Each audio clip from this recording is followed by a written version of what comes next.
Captain's Log, Supplemental. It seems we will need to readdress our transporter protocols. On our most recent shore leave, Ensign Juarez did not report in at the appointed time and was not reachable by his communicator. We were able to locate him on the scanners and establish a transporter lock. However, at the time of transport, he was apparently in the midst of experiencing a bout of gastrointestinal distress. Apparently, he had been enjoying sampling local fare, which had in turn not agreed with him. He was quite mortified at the mess he left on the transporter pad. It's gonna take forever to get that smell out.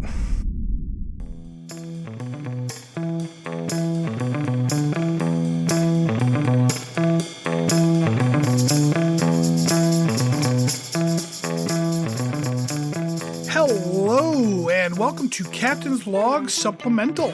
My name is Stanford. That is the only name I have. That is my name forever and always, Stanford. Joining me, as every week, is Rob. Hello. And Chris. Hey there. How are we doing?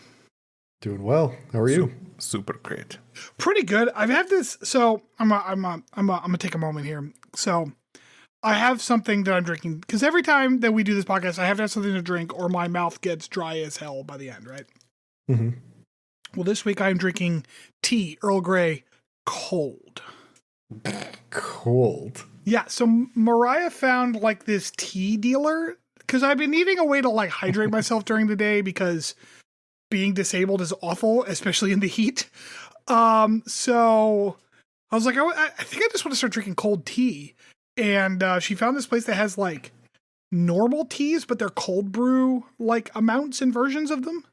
So that's cool. Yeah, so the Earl Grey, I love Earl Grey tea. That might be my favorite like standard like easy tea to make. Because it's delicious. Yes, it is. I like that bergamot smell and taste. And the cold stuff is really good. So yeah, you should drink cold Earl Grey tea, as it turns out. Fuck Picard. Okay. But you're agreeing with Picard. I mean, I guess he likes his hot. That's true. Yeah, he likes his hot. Yeah. It is delicious hot, too, though, so. It is very good hot. With milk, with lemon, with honey. It's always good. Captain's Log Supplemental. We're going to be watching through all of Star Trek in chronological order. We are still in the middle of Enterprise's first season, although we are getting toward the end. I think we've got like 10 more episodes. Because these seasons are so goddamn long.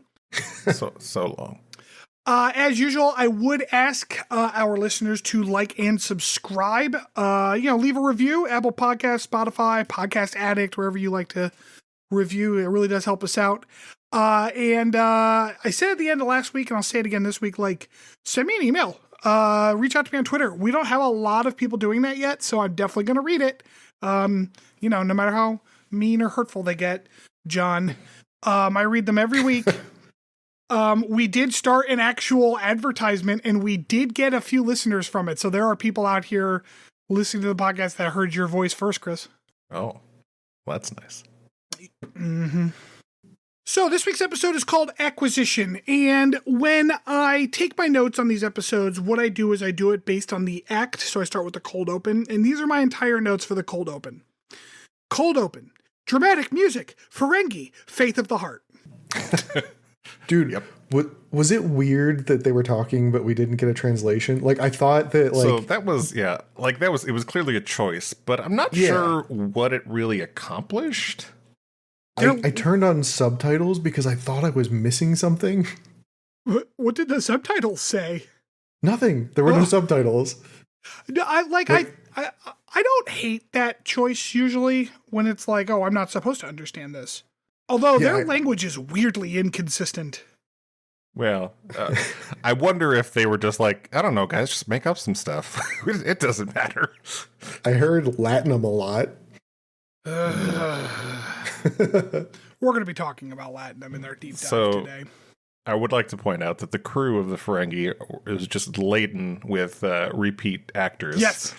The very first guy who I saw, the captain, Urus, I was like, is that Neelix right there? It's Neelix, Ethan Phillips, yep. Yep, so I immediately was like, I'm pretty sure I had to IMDb that shit. But then the other ones, like, you seem to recognize better than I did. Yeah, well, there's just Jeffrey Combs, who is Krem, as well as Clint Howard, who was Muck, who is the jerk in this episode. And I didn't recognize the other guy, though, but just a lot of... They were hitting that recurring actors pool hard. That B-list actor pool. Yeah, well, I mean, obviously, we've talked about Jeffrey Combs before on the show. But Clint Howard has also played roles in the original series as well as Star Trek Discovery. He has credits in both of those. And it may be Next Generation. I didn't see one for him, but I thought I remembered him being in that. But he's a kind of a long time character actor. Right. And I guess like that's easy for them to do when it's like the Ferengi because the aliens, yeah. Yeah, they can just put all that makeup and stuff on them. The other thing I wanted to take a chance to point out is, like, generally speaking, Star Trek makeup artists are like top notch, right? Mm-hmm. They did a really good job with the Ferengi here. Like, it always blows my mind when you see, like, especially the non-standard humanoids, like they just do such good work. Like, it looked really cool. All right, well, I guess you're getting no objections. There's like a level of there is a discourse out there that the Ferengi are physically and like culturally seem to be based on some like anti-Semitic stereotypes. So I have a hard time like complimenting the way they look because it's like, vacuum. That's fair. It's like you're right. That Nazi uniform looks fantastic. It's so well done. God. You know what? Never mind. Just cut my bit out of the episode. No. I think it's fair. Like they do a good job making the Ferengi look exactly how they do. I had to decide whether or not to discuss that more at length in the deep dive today. I don't think this is a good episode to do so. So I am going to put that off for another Ferengi episode. But that is definitely like the elephant in the room whenever I see the Ferengi, you know? Yeah. So we get into Act 1 and, weirdly, because I was kind of expecting that we would cut to the Enterprise crew, we do not. We stay with these Ferengi as they dock with the Enterprise and kind of unload. I was very disappointed that there was no laser whips. However, I did not stay disappointed through the entire episode because one does show up later. But as they board the Enterprise, we find out that everyone is unconscious. And the Ferengi are using like little Ferengi gas respirators so that they don't, I guess, also fall unconscious. Mm-hmm. Making sure the air is clear first. I wasn't sure, but do we think that the unconscious mess hall scene counts as eating? Yeah, definitely. I mean, one guy's face was all the way in his food, so that is the first thing that we see. And also, I thought the first guy that was on the floor, like next to the tossed, like the overturned salad, was Archer, because it's like a white guy with a big forehead. It was not. I thought for a second the guy with his face in the food was Trip. So. And I should have known it wasn't, because Archer's not the kind of person to just eat a salad. He's too much of a doer for that. Yeah. Needs more calories, more protein. Steak and potatoes. The Ferengi make their way through the ship. We see a bunch of unconscious crewmates. They make their way down to engineering, where we can find the source of the problem. Apparently the engineering incense burner just got out of hand. Yeah, we find out later that the smoking thing was an artifact that the Ferengi had planted there on the planet's surface to accomplish just this. It's yes. a trap. Which, like, good on them for telling us that vaguely and not, like, requiring us to see that happen. Like, that was some surprisingly adept storytelling on their part. Right. T'Pol is unconscious in engineering, and things get immediately creepy. Immediately creepy, horny Star Trek starts. Yep. Now, this is to be fair, Enterprise did not invent the creepy Ferengi women interaction thing. Because that was on DS9 a lot. True. It was in Next Generation, too. I mean, it was very much explored in DS9 for sure, but I mean, it had started almost from the start of the introduction of the Ferengi.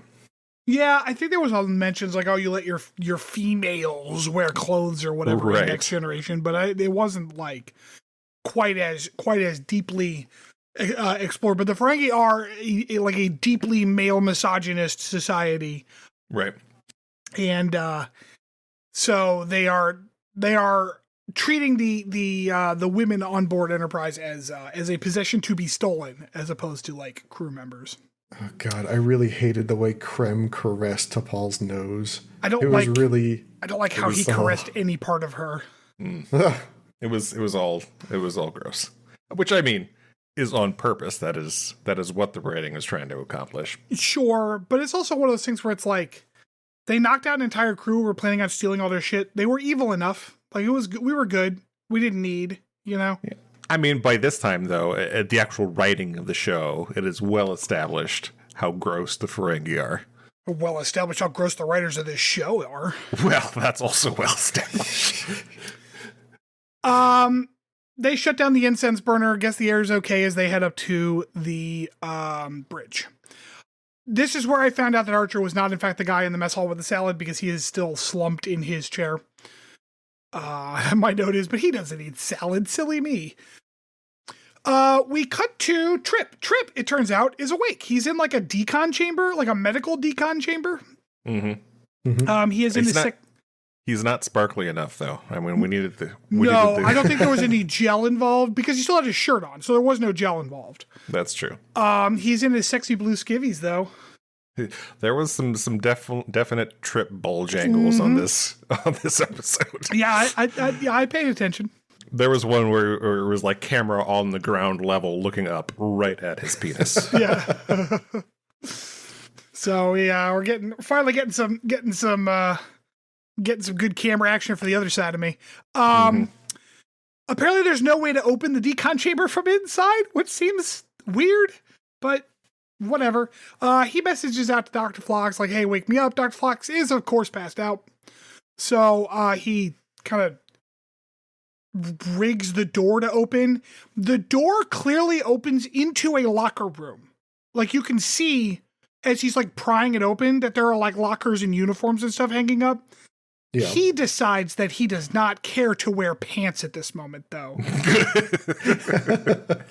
Because it is weird. Yeah. Hey, like less clothes, less noise made while you're pad-footing around the ship trying to stay stealthy. Dude, he spends a lot of time in his underwear for seemingly no reason. Because like he clearly finds his uniform later. It's not even his uniform. For the ladies. He pulls on some other guy's uniform. Does he? Oh. Yeah, he like undresses some unconscious dude and takes his uniform. It's like not even his like color. This is when we cut to the fact that the Ferengi are just like stealing stuff. Mm-hmm. At one point, there's like a cart with a whole ass torpedo on it. That Trip was like, Jesus. As they're stealing it, and we kind of cut to the commercial.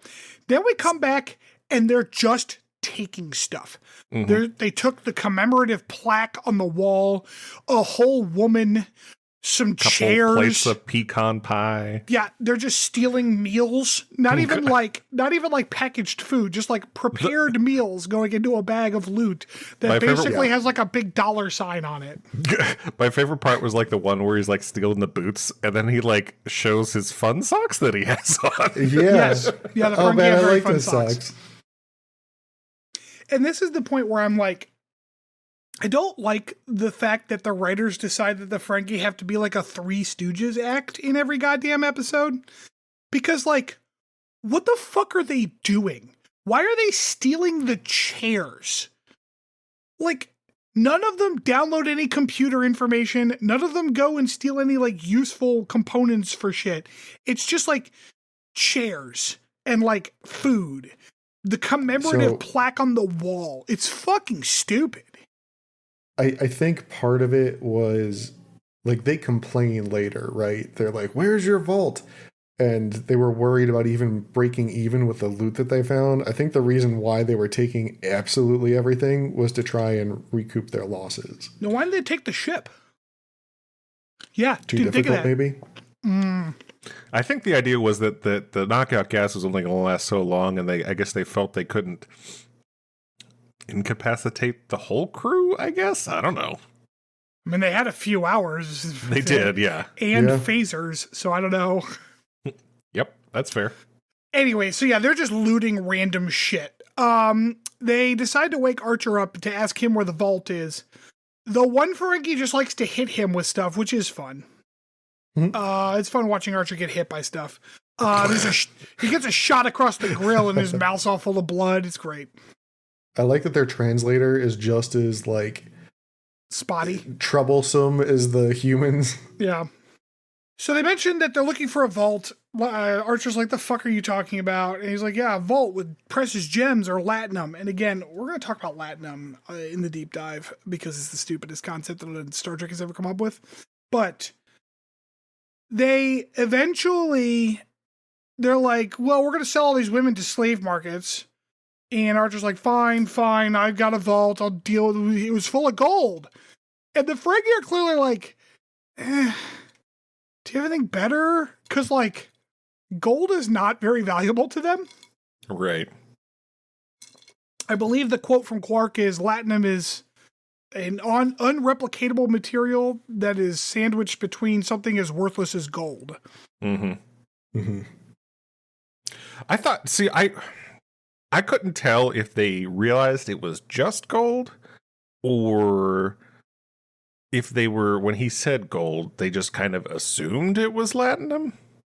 No, because he said gold, and then Neelix said gold press Latinum, and Archer, thinking he's the big man, goes, no, gold bars.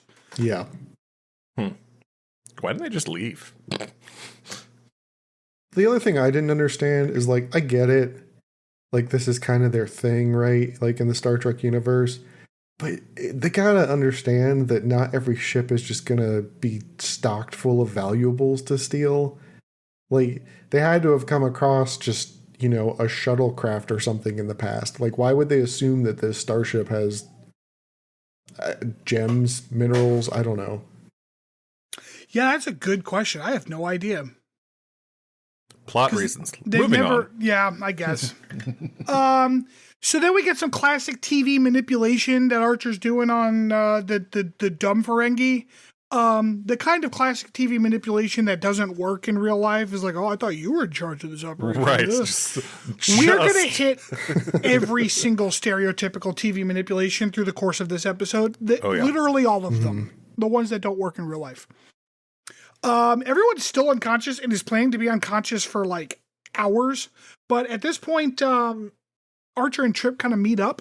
Archer explains how they woke him up with a hypo, and Trip's like, got it. And he runs to the cargo bay to get the hypo and uses it on T'Pol. Boy, sure glad that random hypo worked on Vulcans because, there's absolutely no reason to assume that was the case. Oh, that's plot true. Reasons. And then we get another gross scene with T'Pol being unconscious. Mm-hmm. Well, Gross. Pretending to be unconscious. Yes, even grosser. Yep. So I was kind of surprised here. I guess the Ferengi and the Vulcans haven't met each other yet. Is this the first? Okay. Interesting. Well, and I mean, technically, in canon, this isn't, I guess, an official meeting of the Ferengi by Starfleet because, TNG meets them first, right? Right. In Next Generation, there's kind of rumors of the Ferengi, little clashes or meetings here and there before there's an official meeting with the Enterprise. So yeah, I mean, I guess canonically it makes sense that they haven't met them yet. Right. Plus it is referenced that the Vulcans aren't very explory, I guess. They don't go out of their way like humans do to find new, civilizations that they haven't met yet. So kind of ironic considering that's how humans discovered flight was because Vulcans were literally exploring and discovering a new race. Yeah, that is true. We come back from the commercial break into Act 3 where, unfortunately, and I am sorry to report, that Trip has put on some pants. The Ferengi get all weird and creepy about a futuristic speculum that's in the medbay. This is where I'm like, the Ferengi seem comically stupid. It's like a Three Stooges act. I don't care for it.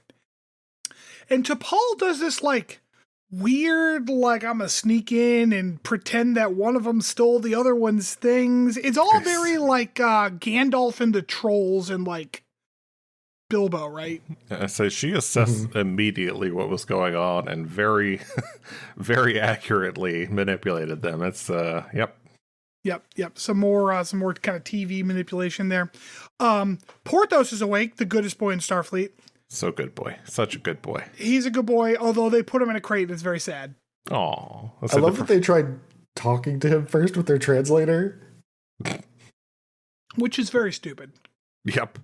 Now, so Trip gets spotted by them and he scampers. Boy, Trip is so good at scampering. He's not running. He's not quite skipping. He's definitely scampering. Like he's like wee as he's like running down the hall. Jumping over his crewmates. Yeah, with his little like hop, skip, and a jump.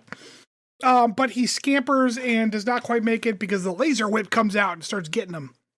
I mean, he knocked out the one guy first by pretending to be asleep in the mess hall. That's right. He did pretend to be asleep in the mess hall. And he bit his ear. Yeah, which apparently hurt. They're very sensitive. There's that whole creepy Umox thing. Yeah. So yes, this is where Neelix busts out the laser whip, so we finally get to see that. If you're unaware, Ferengi famously have these dumb laser whips. Like, I'm trying to remember, because they appeared in that Next Generation episode. Mm-hmm. And then I don't really remember seeing them again. I don't remember seeing the laser whip ever again. Okay, so we come back from a commercial break after the laser whip situation, and the thieves are all fighting with one another because this is the least cohesive thieving operation that's ever existed because it's the Ferengi. Sure. Trip starts getting tough by like mouthing off to Archer, and Trip getting tough makes me feel all tingly. But here comes the TV manipulation technique of the fake fight. Yes, classic. I don't know if that's ever worked in real life. Like, that seems whatever. But as the humans are fighting, all of the Ferengi are giggling their asses off. Yeah, they were. Then we've got the fake injury technique as Archer pretends his back hurts too much to lift a crate. Old polo injury. Yeah, old water polo injury. Water polo, not polo. He doesn't do horses. He does water. It's very different. And then T'Pol decides to pull off the fake damsel in distress technique because, again, we got to get all of them in there. Yes. She convinces him that she will do things for him if he rescues. Yeah, he ear masturbates her. She ear masturbates him. Yes, and so she rubs his earlobes sensually, and it's very gross. And then she nerve pinches him. Luckily, the nerve pinch works on fucking everything. Yeah, there's just that's a. If you classic, got a neck. Yep. I think this is also the first, like, canonically timelined humans. Well, yes, yeah, humans or whatever. Oh God. Human. Trip's like, oh yeah, this part was funny actually. So Trip's like, I'll lead you to the vault, right? Yeah, I just want some of the gold. And the Ferengi are like, oh hell yeah. And so Trip takes them down to the bottom deck and just starts walking them around. That was pretty funny. And it's just it's delicious. And then I guess he finally leads them into a room that's got one of those quarters boots that they put on Daniel's quarters, like locking down this room. Yeah. He's like, this is the vault. And he like dials up the quarters boot and opens it up. And then they go in and T'Pol's in there and she starts blasting. Oh, she kills them all. Well, she doesn't kill them. She knocks them all out because Federation. Then Trip, because someone needed to say something, drops one of the stupidest one-liners you'll ever hear, which is, sorry, fellers, the bank's closed. Yeah, it was a line. I think that was deliciously Trip. T'Pol has the key, goes to rescue Archer. Archer had bad-mouthed T'Pol while she was supposedly unconscious in order to distract one of the Ferengi. So she kind of gives him shit for it, and it's actually pretty funny. T'Pol does a good job right there. I feel like the one thing we've learned about T'Pol in this episode is that she is a badass. Like, it was definitely it was definitely a good decision on Trip's end to like wake her up first. And just to really complete the like Three Stooges, Little Rascals escapades we've got going on here, they make the thieves put everything back, which I'll admit was kind of funny. Like that was pretty good. I like to imagine that they made them rescrew the benches onto the bridge. And then Archer rescues Porthos out of the crate, and the goodest boy in Starfleet is reinstated. That was the best part of this episode. I'm like, Yeah. Good boy, Porthos. And that closes out the episode. I don't know. I was telling Mariah, and then I was telling you, Chris, a little before we were getting started here, that like, I find the shenanigans of the Ferengi kind of annoying. But like on a scale from threshold to be determined, I'd give this one a 5, like better than last week. Definitely better than last week.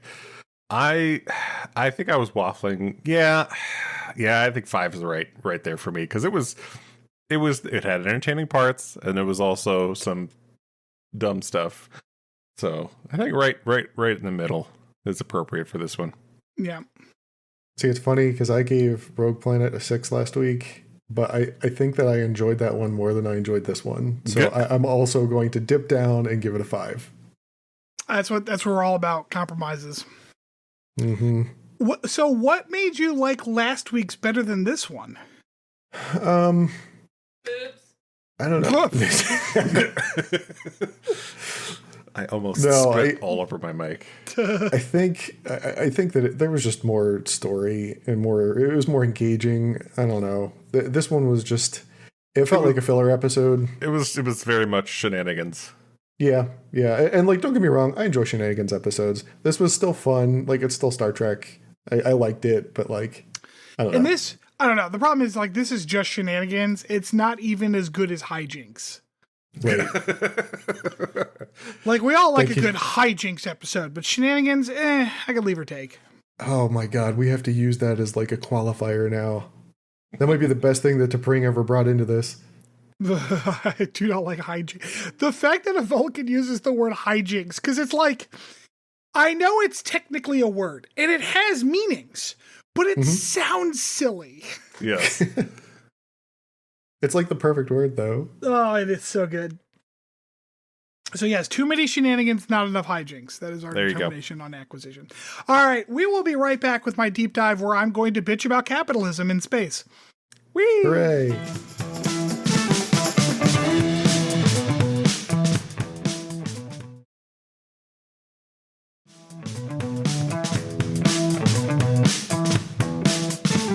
Welcome back. So today for the deep dive, as I said, I'm going to be talking about gold press Latinum, the worst concept that Star Trek has ever come up with.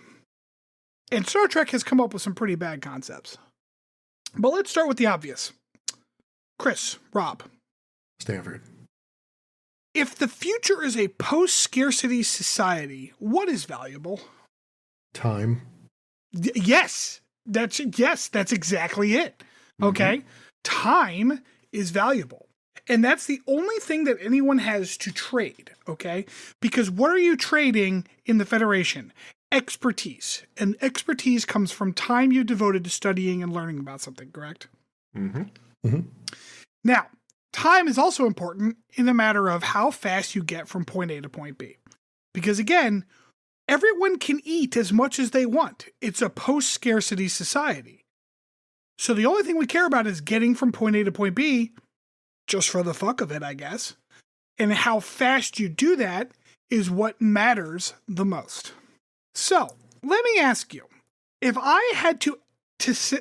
you had to come up with what the most valuable substance in the galaxy would be, given those prerequisites or given those established like concepts that I just talked about, what do you think it should be? Dilithium. Space-time. No, dilithium. Absolutely. Exactly. It doesn't make any sense. Dilithium. But no, that's not the answer. The answer is fucking Latinum. What is Latinum used for? That's a great question. Rob, do you know the answer to that question? I do not know. Okay, the reason you don't know the answer is because fucking nothing. It is not used for anything aside from being money for the Ferengi. And this is my goddamn problem with Latinum, okay? Because Quark talks about Latinum. He describes what it is in the first episode or two of DS9 because nobody knows what fucking Latinum is, so we have to tell the audience. And he describes Latinum as an unreplicatable substance that is rare and is usually encased in something, again, as useless as gold. Because gold you can just replicate, right? Because it's supposed to be like a liquid, isn't it? Yes, it is a liquid metal. No, guys, I understand it now. Latinum is NFTs. Somehow it's worse. And the reason that Latinum is theoretically used as a currency is because it cannot be replicated. Pop quiz, what else can't be replicated? Time? Dilithium. Good job. No. Don't worry, I'll make that pause a lot shorter so you two sound smarter.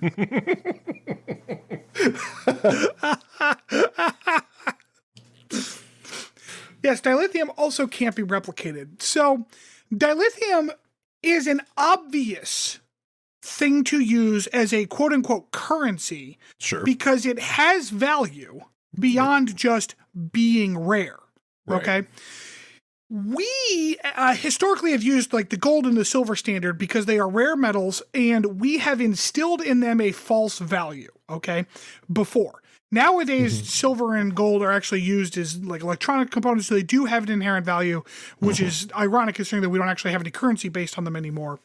But we used to base our currency on gold because we pretended that gold had a value, even though really that value was just it's pretty. Okay. Yeah, as I say, its use was making pretty things, jewelry, right? and Basically, whatnot. showing off wealth. Mm-hmm. But Latinum, but we moved off of the gold standard into what is called a fiat currency. Do you two understand what that is? Yes. Yeah. Okay. Chris, you said it in a way that I can't tell if you're like, yeah, I know what it is. Yes. No, I had some stuff caught in my throat when I said it, so it sounded weird. It's like, yeah, but let's pretend that I don't. Right. So we have a fiat currency, which basically means it's not backed by anything. It's just numbers on a spreadsheet. Okay. It's obviously a little more complicated than that, but that's what it kind of boils down to. The reason we moved to a fiat currency is because rich people can make more money that way. That's pretty much the reason. Now, having a gold standard is not a good thing, no matter what any libertarians will tell you. Yeah. But the idea that a species that is purely capitalist would not go to a fiat currency is mind-boggling. Because, like, that's how you make money. Because then you're not tied to however much fucking Latinum you can dig up. And the Latinum concept is silly on its face because what is the purpose of it? Like, why does anyone need to buy anything from the Ferengi? What do the Ferengi have that nobody else does? Because I don't think there's an answer to that question. No, they have stolen bridge benches. They've got them. Just a collection of fucking plaques. Pecan pies. Some pecan pie. Yep. Some whole ass torpedoes. Because the only thing the Ferengi seem to actually own that nobody else can seem to get a hold of is Latinum, which has no purpose aside from just being something that they have. Okay. I kind of wonder, like, maybe, I mean, it's not perfect, but like maybe they use it for trading with non-interstellar species. So like it still holds a value in that scenario because they are dealing with other species that might not be post-scarcity. But why would Latinum matter at that point? If you have replicators and they don't, just replicate whatever they find valuable. You're the wealthiest man on the planet. Hmm. You know, and that's the thing. Like, Latinum is literally not even useful to a species like that because you have to, like, have high technology just to suspend it.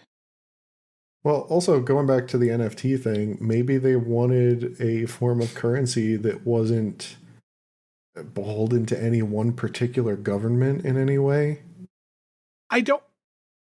By the way, it is not used just by the Ferengi. Who else uses Latinum? Apparently, Cardassians and, according to Memory Alpha, quote unquote, many other worlds. Why? For ease of transaction, Latinum was usually suspended within bits of gold. Yep, okay. Yeah. Why though? Like, what are we? As soon as there is a single large entity that's like, we don't use money, we just let you have whatever you want. Why would anyone buy anything from the Cardassians? Yep. And this was like, why? I never understood. It actually bothered me. Like, why DS9 had money on it? Why would the Federation allow that to happen? Well, wasn't it originally in Cardassian space? It was. Yes, but like, it's not anymore. The Federation owns that station. Yeah, but it's only been like months to years post that occupation, right? Like, it's going to take time. There's like 6 people living on that station. What time needs to be taken? There were replicators on that station. All right, that's kind of weird. Like the Cardassian replicators. So, yeah, the gold press Latinum thing is very, very silly when you think about it from this like far future capitalism mindset. Now, I don't think the Federation is as utopian is as utopian as everyone likes to think, because there's some real big questions there, like why does Picard get to live in a chateau while Raffi has to live in the desert drug trailer?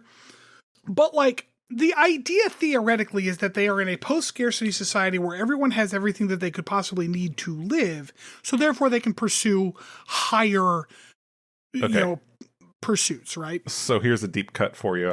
Sorry, as you've been talking, I've been researching Latinum. Star Trek Armada 2 depicts the natural form of Latinum occurring in sparse nebulae in the form that can be harvested. The Federation used it for trade, while the Klingon Empire, Romulan Star Empire, and Cardassian Union also used Latinum for research. Okay? For research? This is a game, though. So it's a game resource. Yes. Got it. So it's not like... This is literally the only reference as to what it is possibly used for. That's so funny. Well, my mistake. I apologize. Never mind. I rescind all arguments. If Star Trek Armada 2 has it, which was a good game. It was a great game. Yeah. But yeah, I need, because like, even like, as you mentioned, gold and silver were used for things. They were used for things. Like, stupid things, comparatively speaking, but still used for things. Latinum is never described as having a practical use. Every once in a while, someone mentions Latinum jewelry in the universe, although they never really explain how that works, since it's like a liquid or a gas or some shit. No, it was a liquid metal. I'm pretty sure someone had like a Latinum bracelet. And in this episode, Neelix says wants to give him his Latinum pen. Yep. So I don't know, is that like, is it like a gold pen with Latinum inside it? What does that mean? No. It's like one of those pens you get at like a gift store at like a museum or something, where it's got the little water floater inside of it. You can tip it back and forth. It's just a Ferengi lady that goes up and down through a hula hoop or whatever. Yeah. So and maybe I'm wrong. Maybe DS9 has a rich economy of like a Latinum press machine, like those penny machines at like historical sites. Did you know there's different denominations of Latinum? Yeah. Wait, hold on. There's slips, strips, and bars. Correct. Yes. Do you know how much of one equals the other? It's like 8 slips to the strip and 5 strips to the bar? Nope, not even close. Oh, okay. 100 slips to the strip, 20 strips to the bar. And apparently, a bar is worth 100,000 Federation credits? The fuck is a Federation? It's worth 100 Federation. Good job, use. That's the Monarch points that the Federation uses when you play them in EU4. I just don't understand, like, and there's a lot of times where they talk about trade and stuff, and Apparently, it was referenced in DS9, Voyager, and First Contact. Federation credits? Apparently. Weird. I guess that's. I literally watched First Contact last week. I don't remember that mentioned at all. Is it used in situations where they can't trade by barter, maybe? So I have a question. Here's just a general question. What are they trading? Food? Because, like, we can make anything short of, like, dilithium, which the Federation mines. So I definitely agree with you.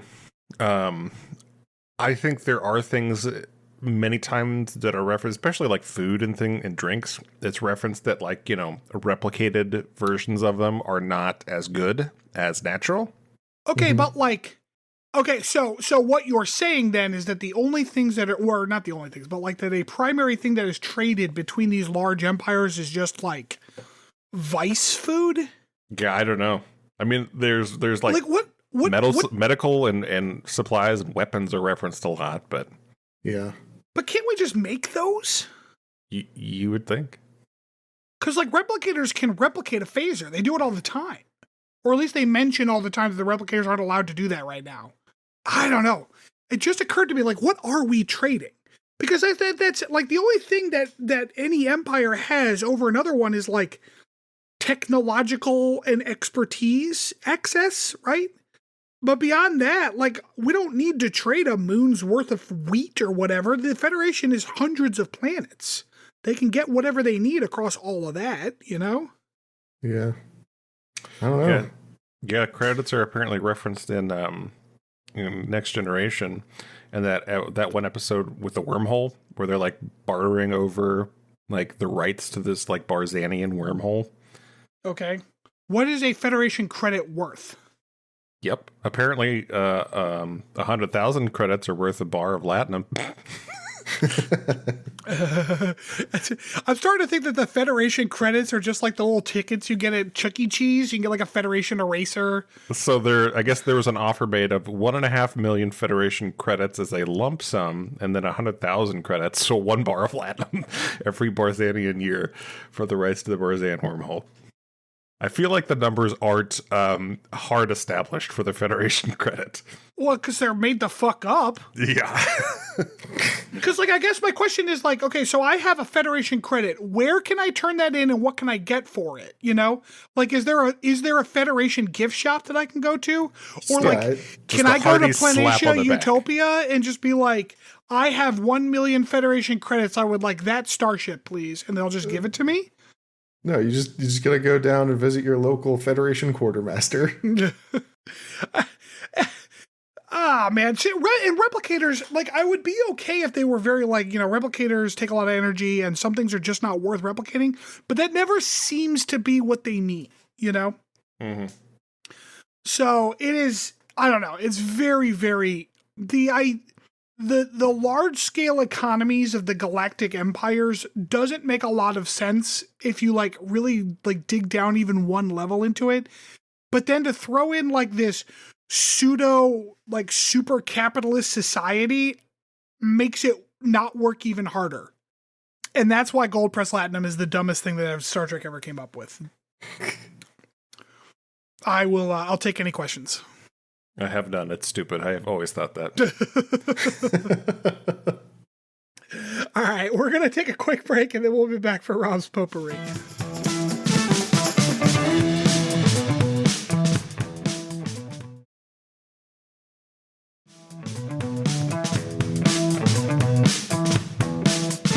All right, welcome back everybody to this week's Potpourri section. So I don't know why, but I didn't skip through the intro this week when I was watching on Paramount Plus. And wait, y'all skipped through the intro? Most of the time, yeah. Oh, like, I make a point to watch it every single time because I don't feel like I'm getting. No, I am 100% not lying to you. Upon any kind of swear you want me to make, I always make sure I don't skip the Star Trek Enterprise one because, like, I feel like it really gets me in the mood for how dumb this fucking show is going to be. You are a psychopath. Yep. No, I do not skip it because, like, I don't want to cheat our fans out of me going slowly insane for watching Faith of the Heart 98 times. Well, then you know what? Maybe you'll do well. 96 times.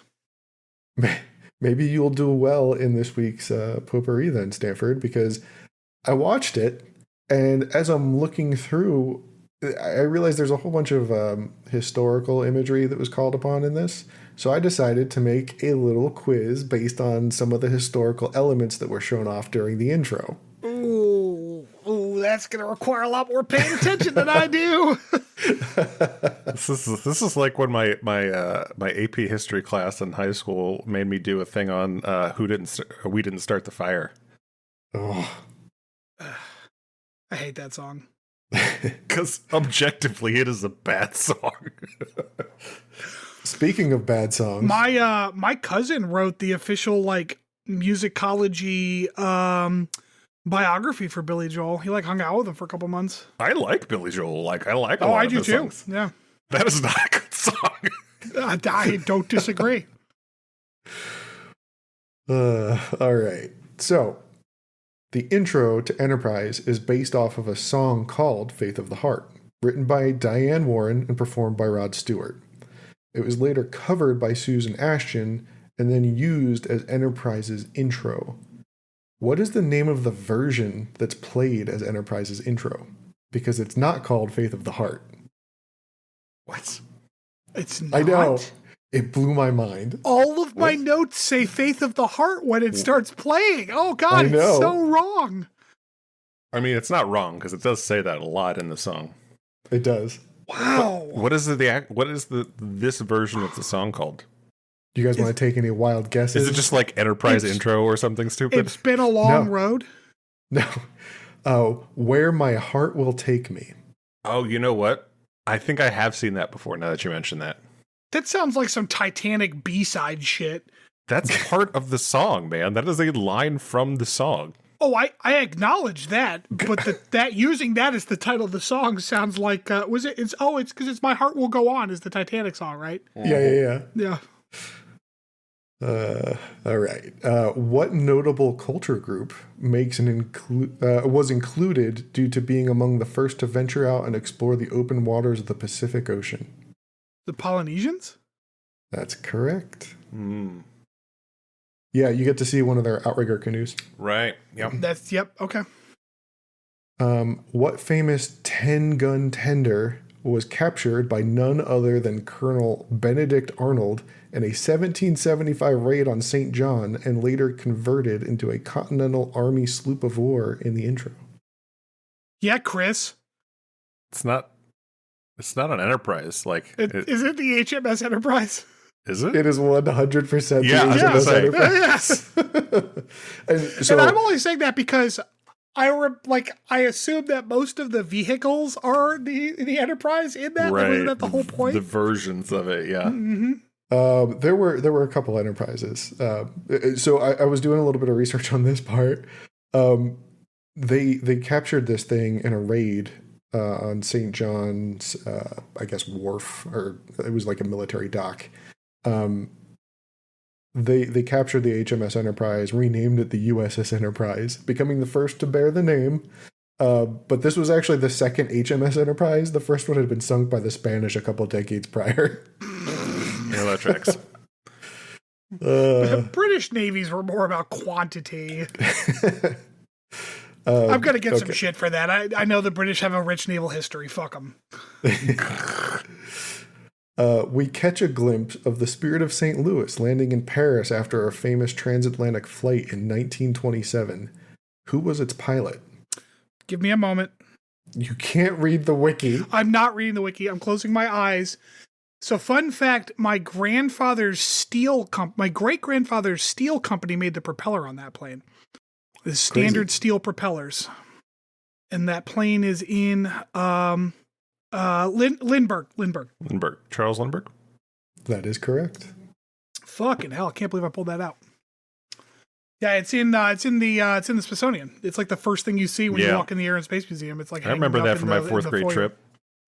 Yeah, if you ever see on older planes with the steel propellers that oval sticker, that's my great-grandfather's steel company. Interesting. That's crazy. Yeah, he got bought by some bigger, like, wide range. Like, he made specifically airplane propellers. Then they got bought. This was all in, like, northeast Pennsylvania or northwest Pennsylvania, like steel country, up by Erie, in a little town called Meadville. He got bought by a bigger steel company, and then when he died, his children just split the shares and sold them. Mm-hmm. Yes, my mom used to swim in his indoor pool, which no one had ever heard of at the time. Fancy. The image of opulence. A newer Enterprise makes an appearance, this time the Space Shuttle Orbiter prototype. Right. What floating New York Military and Maritime History Museum now houses Enterprise after the Space Shuttle fleet was retired in 2011? I do know this. Go ahead. It's the Intrepid. Chris? Sure, the Intrepid. Yeah, definitely. That's that one. That's correct, yeah.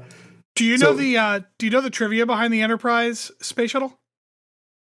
That they replaced a lot of the interior components with lead to make it as accurate as possible because they didn't actually build the whole thing out. Do you know why it's named the Enterprise? Oh, no, I don't. Because of Star Trek. So yeah, I was gonna say, at that point, it would have to be seriously? because of Star Trek, right? So that's cool. They made this space shuttle, right? There's this trivia gets deeper and hilarious. They made this space shuttle, and they were trying to come up with a name for it, and I think they wanted to name it Discovery, which was the second shuttle they ended up naming. Because there were 4 shuttles: Discovery, Enterprise, Endeavour, and Columbia. Right. But there was a nationwide petition saying, "How dare you not name the space shuttle Enterprise?" Because, like, it's the early 80s. There's not been, like, a lot of Star Trek except for the movies and the old show. But, like, man, you got to name it Enterprise. But here's the irony. The irony is that of the 4 space shuttles, Enterprise is the only one that never went to space. I was going to say, I don't think it ever did go to space. It was a testing platform. So it was actually the only kind of flying it did was re-entry testing, where they would fly it up on an airplane and then just release it and see if it could land. Spoiler alert, it did several times. Like, it's all right. But it never actually went into orbit. Yep. I remember, like, Columbia in space a lot. I remember reading about that. Oh, excuse me. The 4 space shuttles that went to space, Challenger was the other one. Enterprise was the 5th shuttle that never went to space. Yeah. Forgot about Challenger. Jesus. Well. I mean, we were 4, so I don't remember much about that tragedy. But, this is the kind of shit you learn when you go to space camp.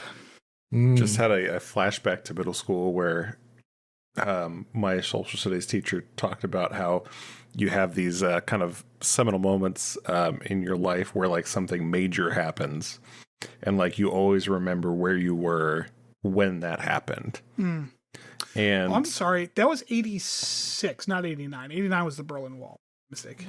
For him, he said it was when Challenger exploded. And, like, for his parents, it was when JFK was assassinated. Right. So I think for all of us would obviously be 9/11. 9/11, right. Baby. Yep. The mark of a millennial.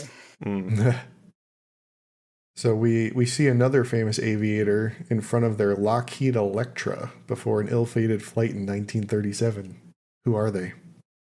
Wait, what was it again? Good job on the gender. We see another famous aviator in front of their Lockheed Electra before an ill-fated flight in 1937. Who are they? Got to pass them aviation safety standards. You might recognize this from the event in Hoi 4, Chris.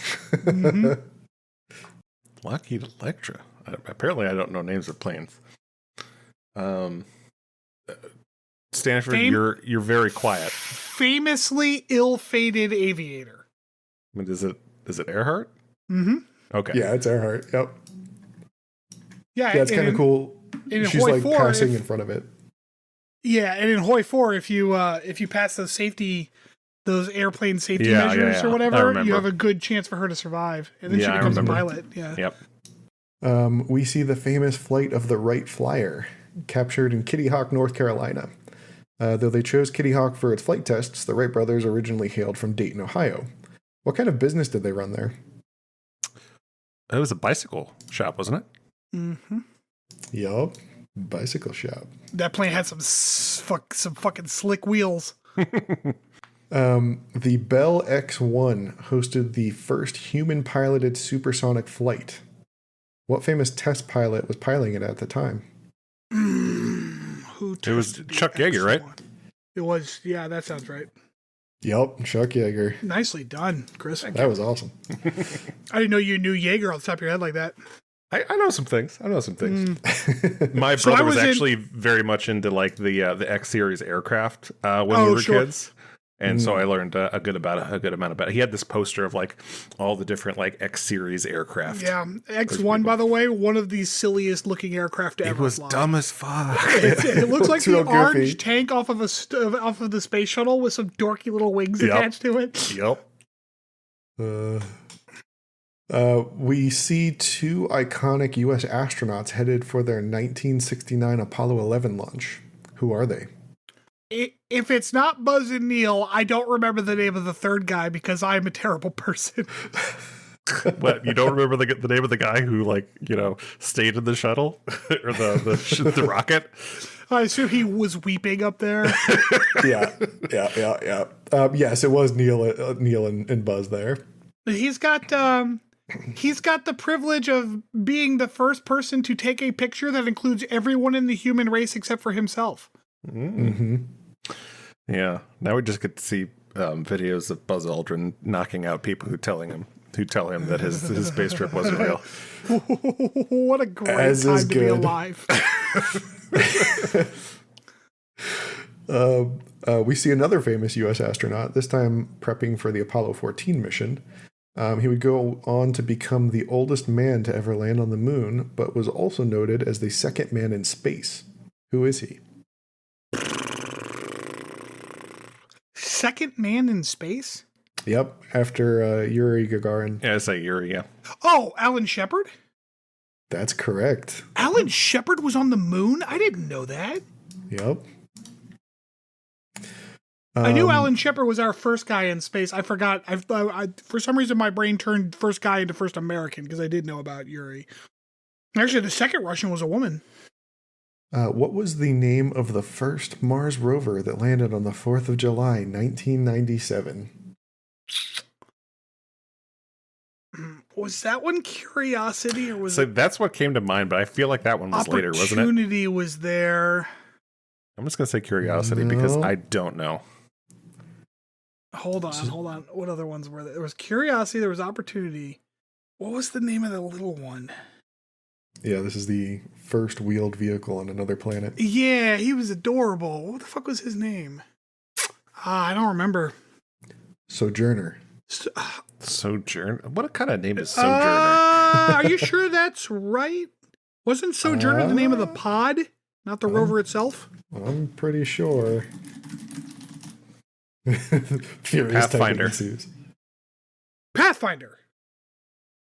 I think Sojourner was the name of the pod. Was it really? Oh, God. You can edit this out, right? Pathfinder might have been the mission. No, Sojourner is the rover. Yeah. That was the first one. I do not remember a rover named Sojourner. Huh. This is... Was it named after, like, Sojourner Truth? Rover Sojourner. Yeah, that's right. Yeah, the rover was called Sojourner. Yeah. Oh, okay, cool. All right, shit. Pathfinder was the mission. Was the mission. Got it. Okay. Oh, yes. Yeah, I'm sorry. That was the name of the mission. All right. And then finally, while not a part of real history, we get a shot of the first warp-capable ship preparing for its maiden voyage in 2063. What was the name of Zephyr Cochrane's ship? Oh. I am very aware of this, so I'll let Chris stumble. Oh, gosh, it's on the tip of my tongue and I can't remember it. It's got some weird vowels going on in the middle. No, I don't remember. Go ahead. This is a Phoenix. Phoenix, that's right. Okay. Phoenix. All right, well, not bad, guys. You only missed two. Which, Sojourner Very and well what? done.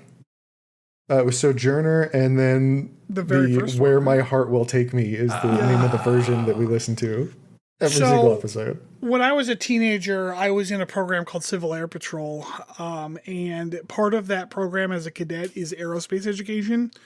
So, like, so we learned a lot of like aerospace history, and all of the awards for like your ranks and stuff through the program were named after historical like aviators.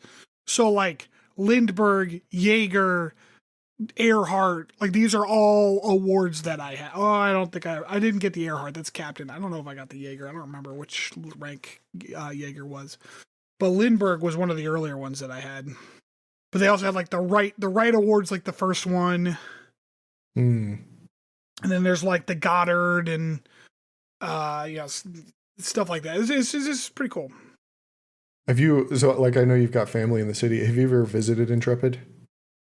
I have not. I want to. My dad's been there a couple of times. I do want to go to Intrepid. I am a little hesitant because I don't know what the wheelchair accessibility of the actual like flight deck is. Oh, true. Yeah. Not like I know there are ramps to get up to it, but I don't know what the texture of the deck is, which could be a problem. Yeah. You know? Yeah, it doesn't do a whole lot of good if you're just slipping and sliding everywhere. Well, more the bumps, you know. Yeah, that's what I pictured. Yeah. Yeah, the lightweight flight deck texture of an actual aircraft is like this like slatted material that would fuck me up. But I doubt it's still that. But I don't know what it's like, so I should ask my dad. I have wanted to go because New York's only an hour and a half from here, so yeah, it's a pretty cool museum. We got to visit it once on a class trip up there. Yeah, the Air and Space Museum in DC is pretty cool, as well as the Annex out in Dulles. Yeah, I've been to the National Air and Space Museum. That's really neat. I think the X1 is there as well as the X2 and Skylab. And Skylab. Well, a reproduction of Skylab. The Skylab's gone. Yeah, a little toasty. A little bit. All right. Oh man, like you didn't mention the International Space Station was on that thing. Yeah, like there were a couple on there that were like super esoteric. Like they had some. I guess it was some sort of a map developed by the Dutch early on, but I guess from what I was reading, it seems like it's a pretty famous map. But it wasn't the Piri Reis, was it? No. The name is like 12 words long. And oh God. Like some of it was just Dutch, so like no one was going to know what this thing was, or like the one sky map that they have early on in the intro. Like I don't know, it just seemed too far out there. These were the ones I figured you guys at least stood a chance on. Sure.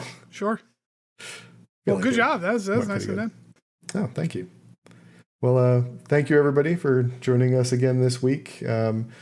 Again, if you get a chance and you're feeling up to it, we would definitely appreciate any ratings or subscriptions that you guys would be able to throw our way. Helps us grow as a podcast. Either of you guys have anything else to say before we wrap it up? Nope. All right. Thank you, everybody. Bye. What? Man, when you throw it off like that.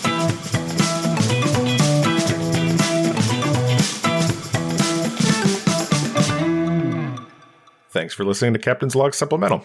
You can follow us on Twitter at PodCLS or send us hate mail at podcls3@gmail.com.